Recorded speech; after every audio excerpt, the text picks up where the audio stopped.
Hey everyone, I'm Trevor, your Chief Officer of Shattered Dreams. And I'm Zach, Executive Director of Generational Heartache.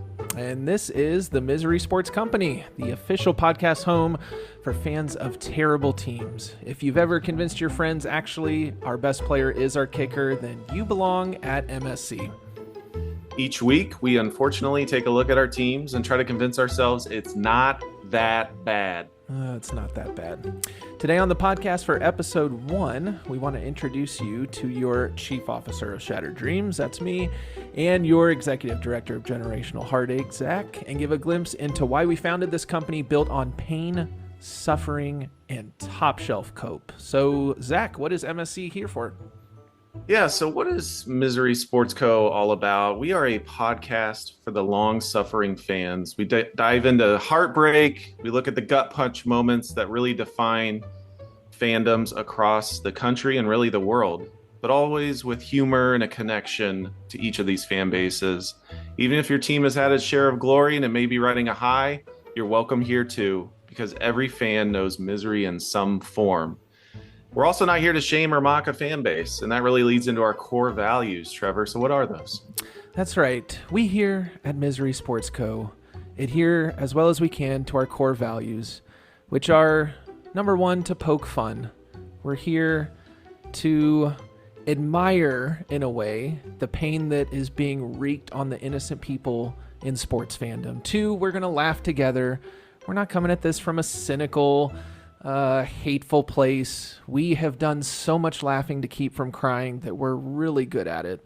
And finally, we build up what our teams have torn down, trying to find ways to encourage folks, hey, maybe it's not so bad, and to take a humorous look at what is a sad, sad state of affairs.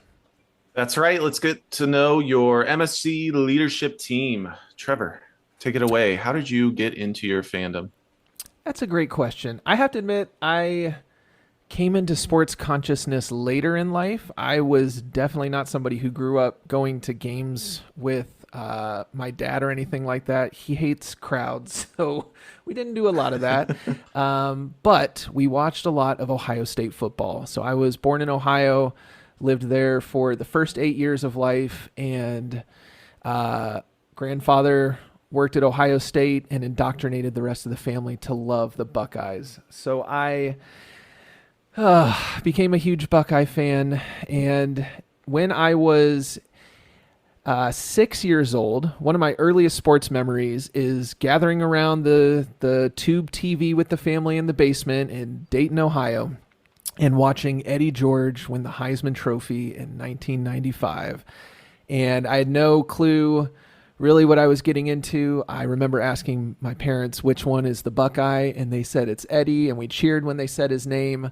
And I thought, that guy's amazing. I really want to follow what he's up to. And, as fate would have it, he was drafted 14th overall by the then Houston Oilers. And maybe if that team had stayed in Houston, my life would be great, but they didn't. And they eventually became the Tennessee Titans. And when I regained NFL sports consciousness in high school, I thought, oh yeah, I remember watching when they got to the Super Bowl. I remember looking at my dad when we were 1 yard short and saying, what happens now? And him telling me nothing. You lost. Pain. Just pain from an early age. And that was really it. I thought their colors were sick. I thought the Titans was cool. As we'll talk about later, they were pretty good at that time. And so I then hitched my wagon to the Tennessee Titans. But a peek behind the curtain, I also moved to Texas. So I'm a fan of the Dallas Stars, who are crushing it lately. The Dallas Mavericks, who I will spend much time, what they've done to me in the past year. And I also, my dad grew up in Illinois, so I'm a big Cubs fan. So that would have been the team I chose. And then 2016 happened. So I definitely focusing on the Titans with a little sprinkling of Chelsea FC. I could not tell you 3 people on Chelsea right now. I know we're spending a lot of money, but I have no clue who's on the team. But I loved the Drogba years. But that's me. Some good stuff with the Titans weighing me down in the most miserable of ways. How about you, Zach? What you got going on? Yeah, similar to you, Trevor, born and raised in Ohio. So a lot of Ohio roots with the sports teams. Had the Buckeyes. Really, the Buckeyes were the tent pole, right? When the storms came, they were consistent, always doing well, always having winning seasons. But on the flip side, I was a Cleveland fan as well. So I had the Browns, and really my first memories were when they returned in 1999. Which is pretty much the worst time to ever start a fandom. So with that has been generational trauma, as I have mentioned in my title this week. On top of that, Cavaliers, follow the Columbus Crew, Columbus Blue Jackets.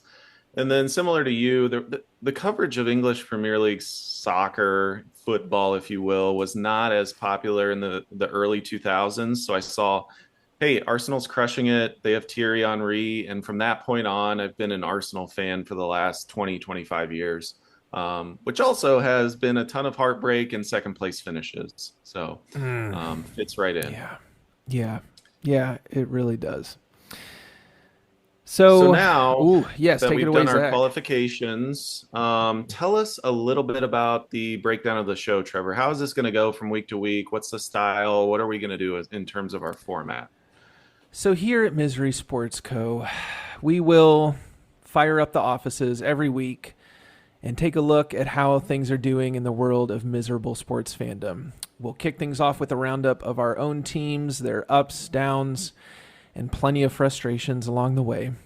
Then we'll deep dive into the history of a long-suffering fan base. We'll unpack their heartbreak, what have they gone into, and maybe by learning about other people's suffering, we will learn to appreciate our own even more. And surely there's teams out there that are suffering far more than we are. There's got to be, right? For sure. There's no got doubt. to be. they're out there. We will find them. We will break it down. And maybe over time we will see them rise to glory. Who knows? That is what we will do each and every week. Awesome. But Kicking first, it into the weekly recap. Hit us with our first sponsorship, Trevor. Who have we been sponsored by? Yes, we have many great sponsors for this show, and we thank them. Our first sponsor is Draft Day Championships. Friends giving you grief because your team started 0-2?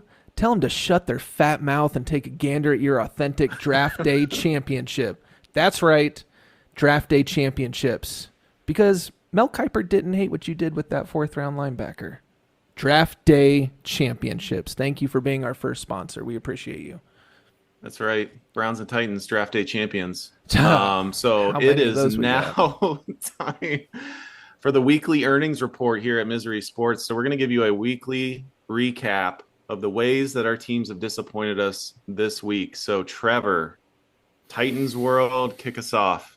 It was a great time to be a Titans fan this week. It was just really special. After starting 0-1 but losing to the Broncos and yet another opening week where we should have won the game, we returned to the exciting town of Nashville with a really packed stadium. In fact, the team had to stop announcing the attendance as the tickets they've sold and actually say how many people attended the game because they were getting clowned so hard for announcing sellouts when we couldn't fill the 200s. Like, forget the 300s. That's empty. Nobody's up there. We couldn't even sell the 200s. They hosted the Rams, and this year, as I'll talk about, is really just about Cam Ward, our quarterback, Cameron Ward. The Titans drafted him with the number one overall pick in the draft and have had very high hopes coming off a 2-year Will Levis experiment, which I lived through. We just want Cam Ward to stay alive and show us flashes. This is really similar to 2016 when we drafted Marcus Mariota with the second overall pick. You just want hope. Like, you just want to see something where you're like, maybe if I just stick with this long enough, I will see something nice. Like, I don't have to see it today. I'm a patient guy. But tell me that we didn't waste the first overall draft pick. And I got to say, so far, he has looked great. His decision making is, you can tell he wants the deep ball, which in college football, right? Everybody wants the sexy deep ball. So he needs to check it down a little bit more. It was a hard-fought first half. We actually took a lead into halftime, a 3-point lead. That quickly left. Third quarters for the Titans is nightmare territory. I will look up the stat and bring it to you at some point this year on how much we've been outscored. And we've just... we fumbled it away. But Cam Ward had his first touchdown to another one of our rookies, Elik Iomanor out of Stanford. That was really exciting. He scrambled and then threw it across his body like 30 yards, which you're never supposed to do. But it was an exciting time. And then we lost by 14 points. So, overall, how good are the Rams? I don't know. I'm going to lie and tell myself that they're really good so that I feel better. But maybe with the stadium, we go back to 2020, right? So in the pandemic times, people would donate and you would put cardboard cutouts in the stadium. Yeah, and maybe we start filling the stadium with cardboard cutouts. $5, Trevor. $5. We could have one. Yeah, we could have one in there. That's not a bad business model. That was probably the easiest we've ever sold tickets to a Titans game, was when we were popping up cardboard cutouts of people. It's just, it's a sad state of affairs, man. It really is. I will keep it very brief with the Browns. So the Browns played the Ravens coming off of a heartbreaker. So we should have won last week. We played the Bengals. We lost by 1 point with our kicker missing a chip shot field goal for 3 points. And an extra point that would have sent us to overtime. I won't go that far into it.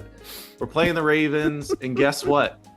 They decided that week specifically, the Browns are coming to town. We are going to celebrate 30 years of Baltimore football. Running on. Why? So in 1995, they took the team from Cleveland, moved it to Baltimore. Oh my gosh, that's so sadistic. Later, they said, hey, we're going to celebrate. Screw you guys. That's so Our mean. players felt so disrespected that they lost by 24. Oh my gosh. Terrible performance. Oh my gosh. I will have some moral victories at the end with our wonderful players. But yeah, just a rough start to the year. 0-2, baby. That's so messed up that they did that. I did not see that in the news at all. That's really messed up. Baltimore, we hate you. Collectively, that's our stand. With love. And we know you've been through a lot with the Orioles, but we don't vibe with the Ravens here. Before we step into the office of the VP of Moral Victories, we have another sponsorship. Zach. Yeah, this segment is going to be brought to you by Johnny Manziel's Playbook Shredders, making sure your game plan disappears as fast as Johnny Football's career. Oh man, that's a good product. That's gonna move a lot of. It's gonna move a lot of units. It's gonna be like two hot spots. There's gonna be people in Cleveland, and then everybody down in College Station, and they're not gonna be able to keep them in stock. They love them down just there. Keep signing them too. You'll pay double for Johnny Football's signature. He's got a table at Comic-Con. he'll slap a box and he'll sign a thing for you. Oh shoot! Well, what a great sponsorship. I'm so glad they're here. In our office of Moral Victories, if we look over on the VP's wall, we see the plaques of the Employee of the Week. So Zach, for the Cleveland Browns this week, who is your Employee of the Week? I am going to spotlight Grant Delpit as my Employee of the Week. Grant is our starting safety for the Cleveland Browns. Yes. And before the game, he said, and I quote, "Derrick Henry is not hard to bring down." It's a bold stance. Now, credit to the Browns defense. They held Derrick Henry to 11 carries for 23 yards. Okay. We lost by 24, Trevor. How did we lose by 24? He rushed for 20 yards. Explain this to me. I mean, So it's a He moral was victory. right. Yeah, he in that game he was totally right. Oh my gosh. That's Just pain. Just pain. What that's do you got for crazy. us? Um so I am going to highlight Zach, have you ever heard of Morgan Cox? Do you know The who Morgan name Cox rings a is? bell. Yeah. He is perhaps the most talented, and I think he might actually be the Titans' longest standing member. He is our employee of the week as our long snapper.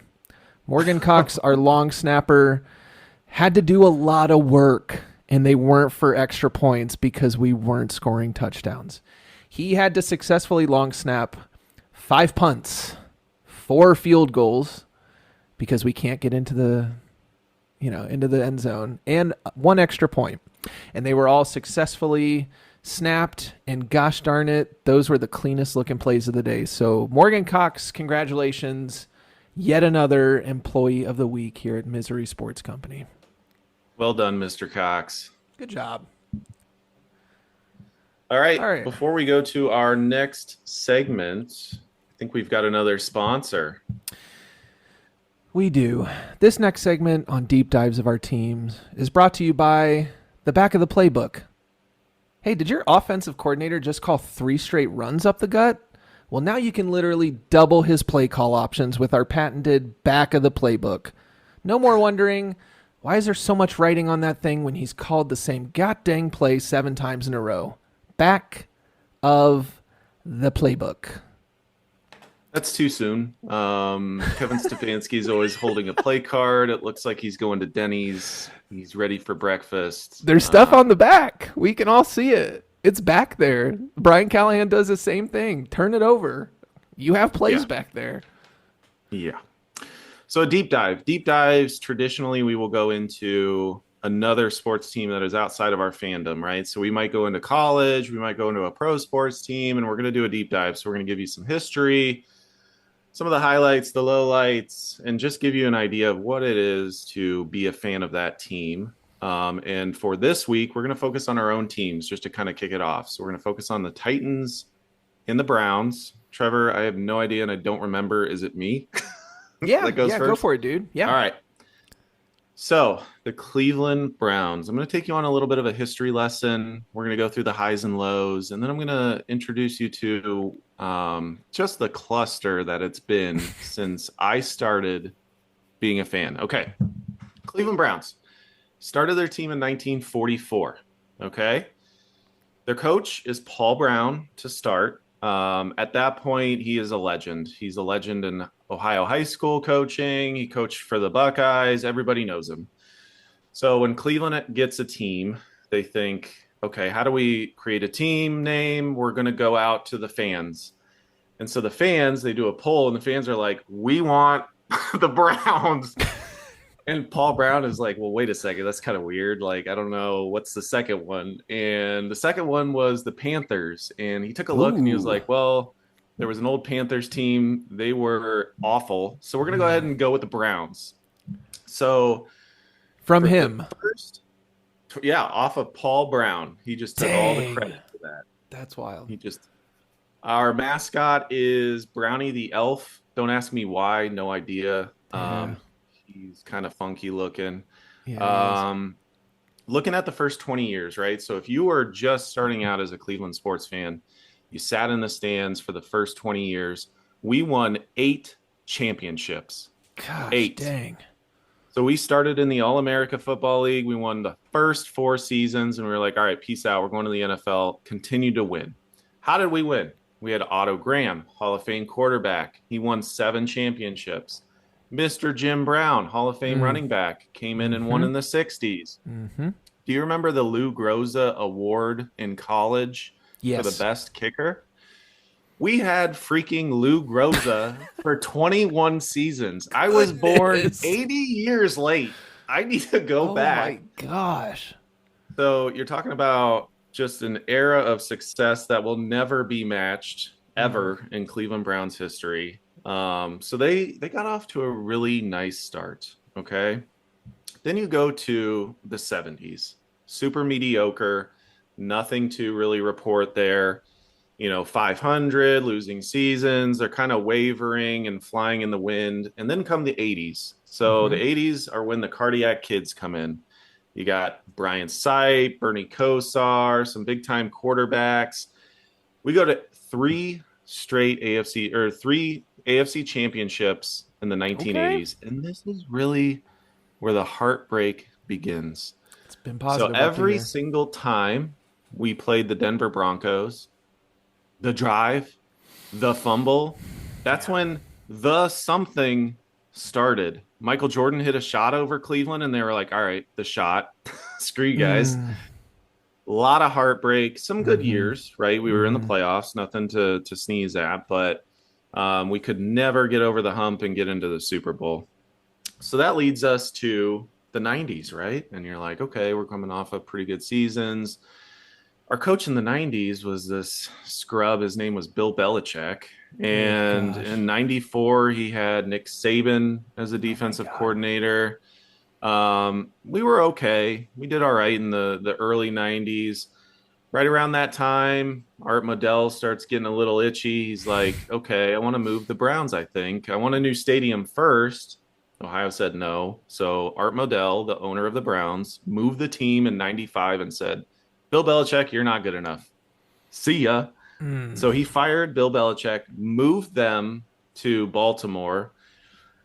That's where I enter in, right? So I was born in the ninth. What a Oh, great time to come into this story. yeah. That's perfect. Just we're really coming in when profits are at an all-time low. We're starting to sink. There's actually no profit because the team doesn't even exist. So the NFL brings Cleveland back in 99, and we start the supplemental draft, right? We have no players. So how in the world do you go from no players to starting a team to trying to win? So they give us a supplemental draft. And I don't really understand why, but we got the short end of that straw. So Mm.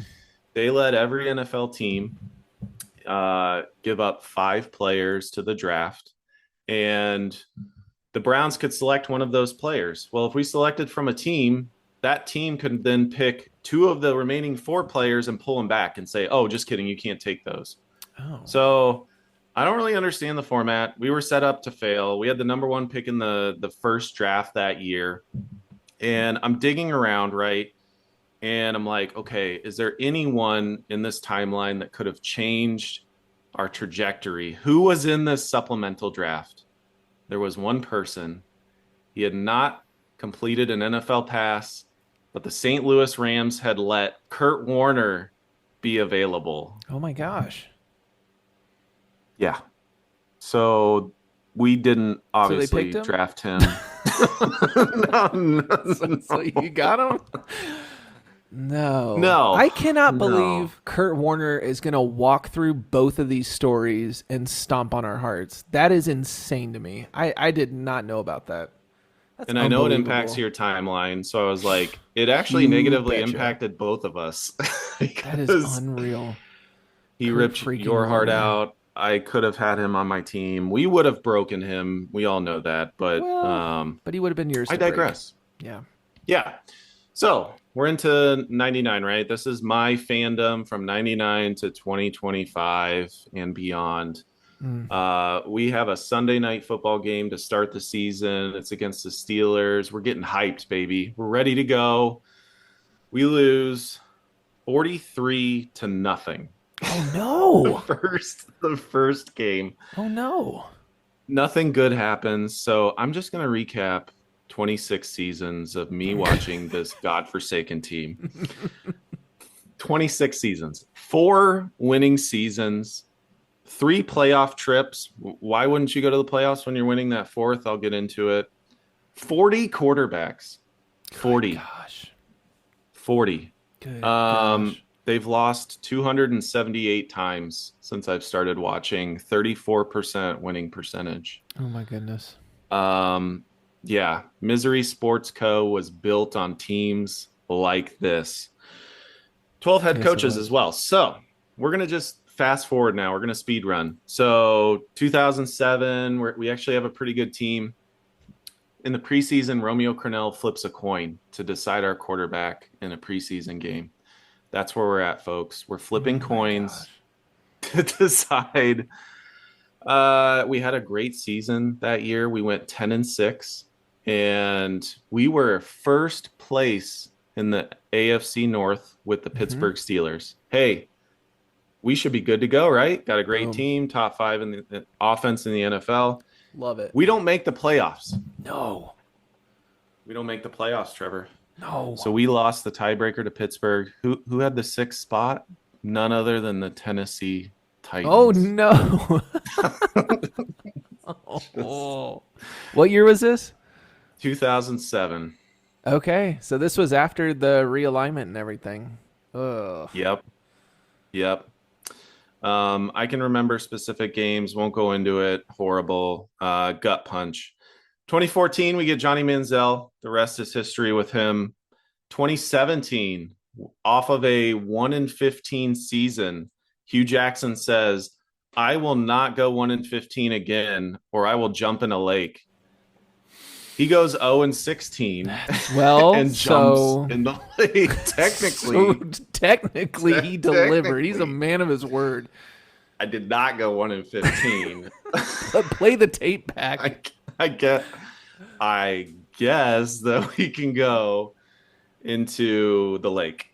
Man. Yeah, that's pretty much it. 2018, we got Baker Mayfield. He led us to the playoffs. He was so good that we got rid of him. So he's gone on to have a great career. We signed a quarterback that has done nothing for us and is $250 million richer. So that is my fandom and history of the Cleveland Browns.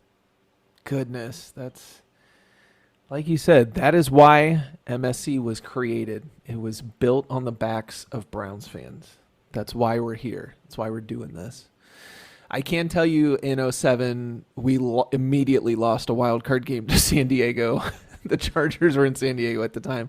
We scored 6 points. But they only scored 17, so we had that going for us. I remember sitting at college watching Phillip Rivers just do whatever he wanted. I was going to say, is that Phillip Rivers and LaDainian Tomlinson? You betcha it was. You betcha it was. Yeah, really fun. Really good stuff. Well, give us a rundown of the Tennessee Titans. So it's funny that your Browns membership started around 99 because that is similar to when mine started. So the Titans have only been around since 97. So before that, they were the Houston Oilers. They had sweet uniforms, a really rich history. They were a very cool franchise. And our owner decided that he was done. Very similar situation where, for better or worse, just didn't get stadium that he wanted and just needed to leave. So he chose to pack up this, much like the Browns, very historic franchise and take it to Nashville. But there's only one problem with that, is when you go to Nashville, you have to have a place to play football, and they didn't.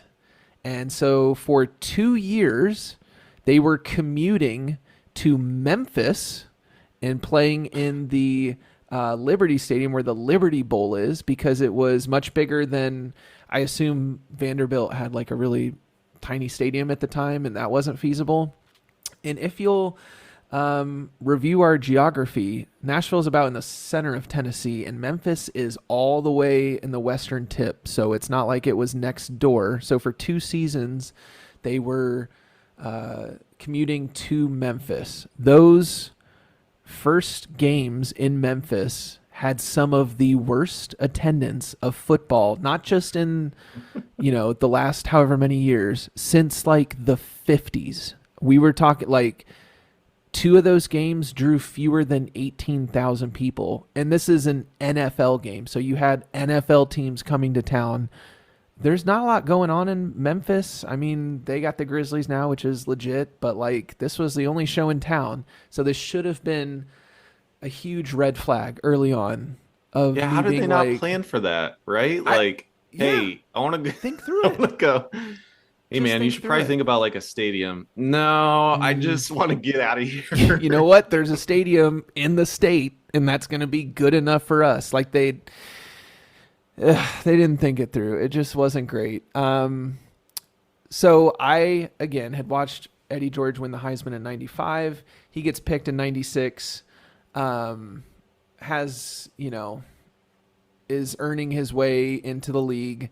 97 and 98, they go 8-8, which I would kill for 8-8. I would do terrible things to someone if the Titans went 8-8 this year. That's where I am.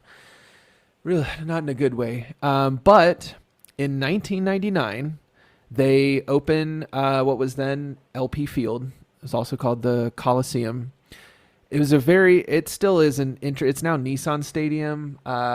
It's just one of those classic big NFL stadiums where everything has to be huge, and it's totally opposite of like the direction that we've gone now with like the Falcons and the Rams have really cool smaller stadiums. And Nashville is getting a cooler, smaller stadium in 2 years. And I joke that there's no more overhead shots of empty seats. If you can't, it's going to be enclosed. So boom, no more of those shots, and it's going to be No small. more cardboard. Can't do it. No more Yeah. cardboard cutouts. There goes our model. I didn't think about that. We got 2 years. We got to cash in on that.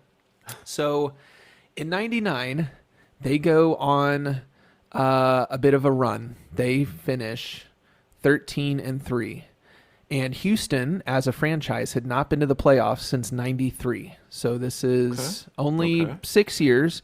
But before that, they had made the playoffs every year since 87. So from 87 to 93, they were in the playoffs. They never made it to a conference championship, but they were in the playoffs. That year is fun. I remember being like, oh my gosh, the Titans are in the playoffs. Like their jerseys are so cool. Eddie George is amazing. 27. He was just a physical runner, smaller than Derrick Henry, but like one of my favorite videos is Ray Lewis coming up to tackle him, and he just stiffs arm him into the ground, and it's incredible. So he's a physical dude. He's fun. He's just fun to watch. Like those highlights of him at Ohio State with the big shoulder pads. He's just a great runner. Like he's great. The Jacksonville Jaguars only lost 3 games in 1999. All 3 of those games were to the Tennessee Titans. So we beat them twice in the regular season, home and away, as a division opponent. And then we beat them in the conference championship to go to the Super Bowl. That ownership of the Jacksonville Jaguars has not relented at all. I mean, even Jaguars fans today are like, randomly, we're owned by the Titans. There's not a lot we can do about it. Is that Mark Brunell? Was he the Yes, quarterback? that's time? right. Yes, that's Okay. right. Yeah. His team was amazing that year. They, were 14-2, and then they run into us, and somehow we have their number. But before that, we had a home game against Buffalo, and one of my first real memories was watching the Music City Miracle, which there was no hope of us winning this game. There were only less than a minute to go at the very end, and it was a lateral. They lateraled the ball on the kickoff, and ran it back for a touchdown in a very controversial, unlikely play. And I just remember thinking that was so cool. Fast forward to the Super Bowl, which seems crazy to talk about that the Titans were in the Super Bowl. Steve McNair was such a fun quarterback and made a lot of crazy plays. Like he would scramble and then just launch it. He had a great pass to Kevin Dyson that nobody remembers to set us up with just 16 seconds left. We need to score a touchdown. We have no timeouts. Kevin Dyson catches a catch over the middle, gets tackled, and is 1 yard short to tie the game. Ugh. 1 yard short. The clock runs out. That's the last game of the play, and we lose the Super Bowl. But we just got to the Super Bowl. Things are going to be great, right? Next year, we go to the divisional playoffs, and we lose. I think that was to Tom. Yep. No. That was not to Tom Brady yet. We do lose to Tom Brady. First, we lost to the Ravens. Baltimore, we hate you. We go to the playoffs a few more times. We have Steve McNair until 2005. And then we draft Vince Young, who is the Titans version of Johnny Manziel. Has some fun plays. It's crazy. We go to the playoffs a year that he's hurt. The next year we go to the playoffs again. So this is now when I'm in college. Kerry Collins had a fever dream of a season where we went 13-3. We lose to the Ravens again. Hate you, Baltimore. And then after that, we do not go to, that was 2008. We don't go back to the playoffs until 2017. So we have a 9-year playoff drought, which is nothing like it has been discussed all about earlier. That, baby. But it hurt nonetheless. We're going through coaches like Mike Munchak, Ken Wisenhunt, Mike Mularkey. We finally get Vrabel, who we're both big fans of, having been through the Buckeyes. I think he's a great coach. We have some good years, and then Ryan Tannehill turns back into a pumpkin. Derrick Henry goes to my least favorite team, and we're back in the cellar. We went 3-13 and get the number 1 overall pick. So times are not great. They're not great. But what's really not great, and this is weird, what bothers me more about the Titans is not really the wins and losses. It's just like it feels like they're the laughingstock of the league, and people don't show up for the games. Like, there's other teams that suck. People go to the games. Nobody goes to Titans games, and it's like we don't care. Like, just even if you're terrible, it would be so fun to be passionate, but the product's been bad. So that bothers me more than anything. I can't. I would love a documentary on Vrabel getting let go, kind of like the Cowboys did with Jerry Jones and this whole thing on Netflix. Like, I don't understand, Mike Vrabel, AJ Brown, Derrick Henry. They're just like, it's a whole thing. It did fall apart, and there's probably like 5 or 6 players in that saga, and it was a perfect storm of people making bad choices, and it all came together. During that period, we had at least 3 first-round picks that all busted. It's sad, but that's how I got here. I've met ever in the history of me meeting people on this earth, I have met one other Titans fan of just talking to somebody being like, oh, you like football? Who do you follow? Oh, I follow the Titans. I think there's 12 of us out there, but I love the pain. That's why I'm here. I love the pain. The pain is the truth. I love it. And we share our misery here at Misery Sports Co. Yeah, we do. Thank you for sharing. Of course. Before we kick to our next segment, we have another sponsor. So this segment will be sponsored by Josh Gordon's Smokehouse. Our specials get suspended regularly, but they're always worth the wait. The talent's there, Zach. The talent's there. So jumping into our final segment, we're going to kind of meld this one together, Trevor. So I want to do pep talk. We're going to talk, we're going to encourage our teams. But before that, we're going to do our tweets. Yes.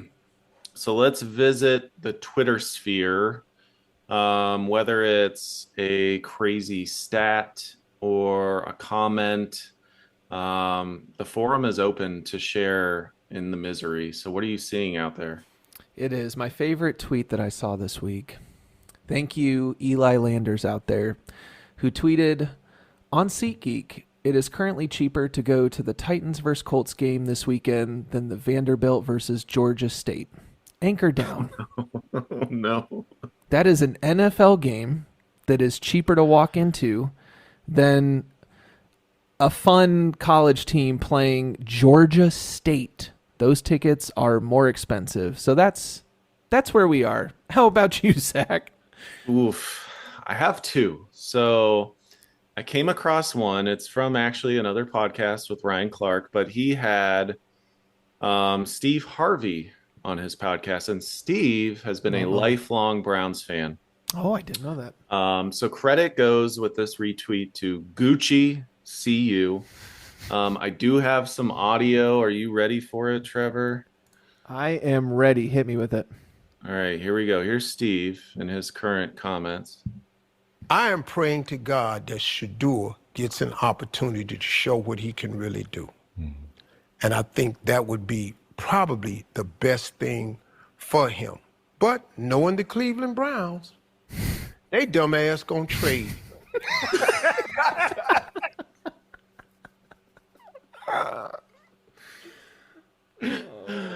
Whatever you think about Shadur Sanders, it's just Praying for him to get an opportunity, though. I- Who was the second quarterback taken by the Browns this year?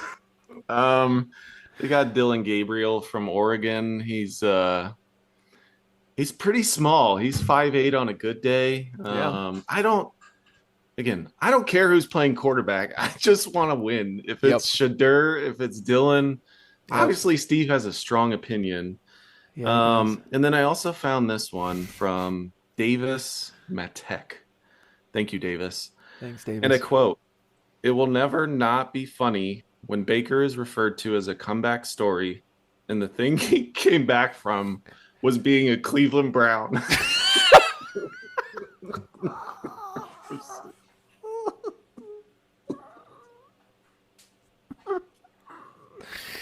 Oh my gosh, what a comeback story!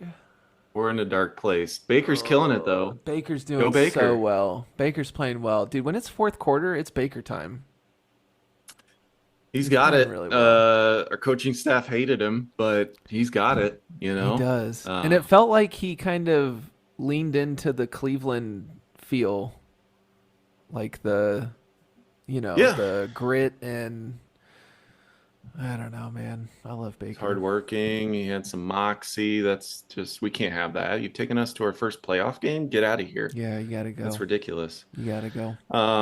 Okay, so looking forward to next week. Let's give a little pep talk. Maybe it's to the fans. Maybe it's to the team. You know, maybe it's just one little word of wisdom. What do you got from Sports Misery Co? I just want to take a quick second and just speak to the Tennessee Titans because they have an upcoming game against the Colts.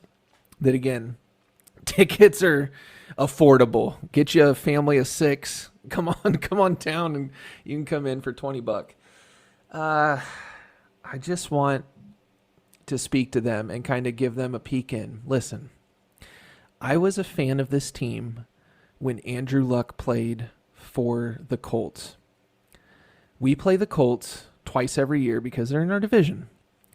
Andrew Luck, first of all, it's not fair that they went from Peyton Manning to Andrew Luck, but that's another thing. Andrew Luck had to retire because of his injuries. While he was in the league, he never lost to the Tennessee Titans.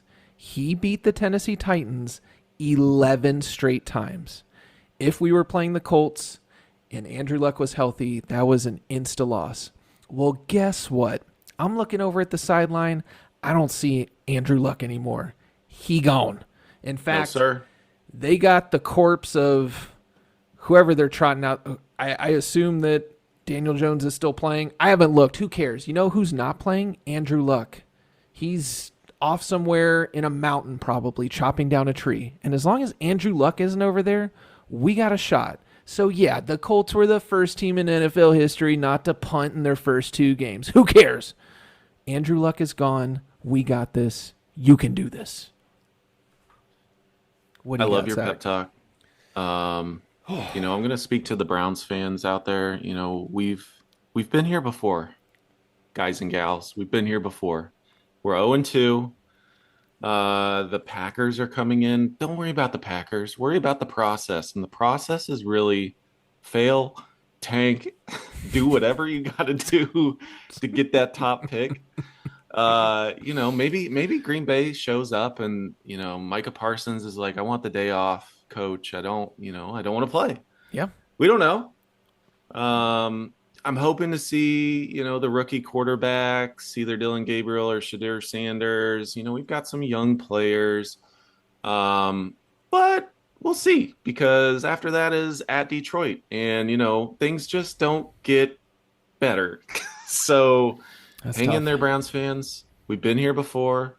Trust the process, and maybe we'll pull it out. Our kicker just got injured. I saw that just today. No. Yeah, the one that missed Oh, the right. extra point and the field goal got injured, and I mean, maybe that's a positive. I don't know. Blessing in disguise. You never know. Yeah. So that was a pretty weak pep talk, but that's all I got at this point. That's how every pep talk to Browns fans should end. So, well, See you guys next week. Yeah, we'll see you next week when we tune in. Oh, shoot. Well, that's going to do it for this week, folks. Thank you for spending time with us here at Misery Sports Company. Until next time, I'm Trevor. And I'm Zach. Have a great week. We'll see you next time.